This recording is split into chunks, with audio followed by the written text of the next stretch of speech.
মিশকাই আসল কালপ্রিত প্রমাণসহ পুলিশের হাতে তুলে দিল দীপা এ রূপা। হ্যাঁ বন্ধুরা, পথ ধারাবাহিকের আগামী পর্বগুলোকে আমরা এমনটাই দেখতে পাব। দীপা ও রূপা বুঝতে পারে এমন কাজ মিশকা ছাড়া অন্য কেউ করতে পারে না।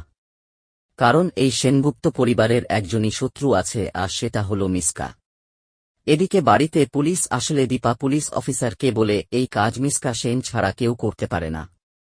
তখন পুলিশ অফিসার দীপাকে বলে, আপনাদের কথা আমি মানতে পারলাম না, কারণ ডাক্তার জানিয়েছে মিশকা এখনো হাসপাতালে ভর্তি আছে।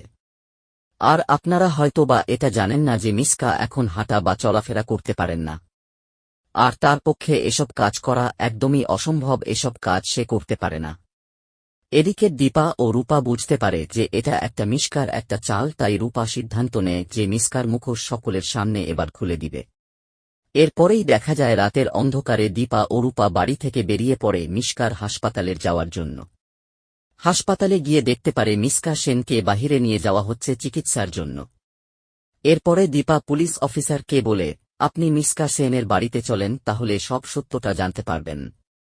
এরপরে দেখা যায় মিশকাকে বাড়িতে নিয়ে আসা হয়, তারপর বলে, আমি কি আর কখনো হাঁটাচলা করতে পারবো না? মিকার এমন নাটক কেউ ধরতে পারে না, সবাই সত্যিই জেনে নাই। সবাই যখন সেখান থেকে চলে যায় তখন মিশকা উঠে দাঁড়ায় আর বলে, আমি আবারও তোমাদের জীবনে ফিরে আসব দীপা। এবার তোমাদের দুজনকে এমনভাবে আলাদা করে দিত, তোরা সারা জীবনও আরেক হতে পারবি না। এদিকে দেখা যায় আড়াল থেকে রূপা মিশকার ভিডিও রেকর্ড করে নেয়। এরপর পিছন থেকে দীপা এসে বলে, তোমার খেলা শেষ মিশকা, তুমি আর রক্ষা পাবে না, তোমাকে সারা জীবন জেলে ভাত খেতে হবে। ঠিক তখনই পুলিশ চলে আসে, সেখানে সকল প্রমাণের ভিত্তিতে মিশকা সেনকে অ্যারেস্ট করে নিয়ে চলে যায়।